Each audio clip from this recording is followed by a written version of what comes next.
Ще сменяме масло на скоростна кутия, механична, 6-степенна на Octavia 2 литра TDI 2018 година. Какви сложности би следвало да има? Никакви. Отвиваме пробката, от която се източва маслото, източваме го, след това отвиваме пробката, от която се налива маслото, наливаме нужното количество, затягаме, избърсваме и отиваме да се возим. Сега аз поне се сетих това видео да го правя малко след като свърших някои неща, но да видим какво точно се случва и какви са особеностите при този модел. Тук имаме скоростна кутия, нормално, механична. Ето етапата, която аз вече съм отвил и източил съм маслото и се приготвям да наливам маслото. Обикновено тапата за наливане от предната страна на кутията. Преместваме се от предната страна на кутията и охо! What the fuck? Нямаме тапа. Какво правим в този случай? В този случай се преместваме отгоре. Махаме кутията на въздушния филтър, долната и част ето на тези кръчета с гумени тампони.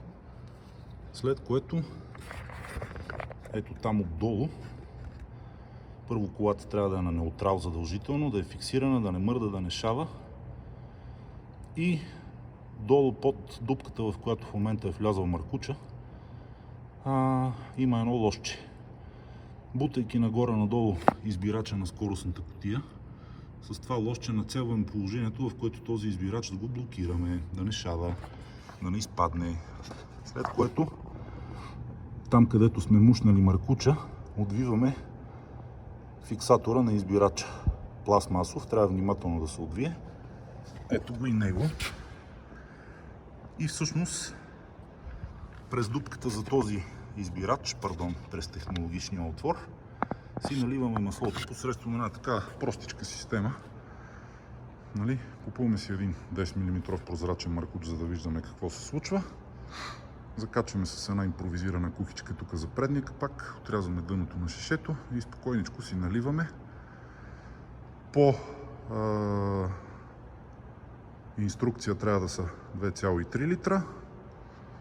Някои колеги, които съм гледал по интернет, наливат по 3 литра, по 2,5.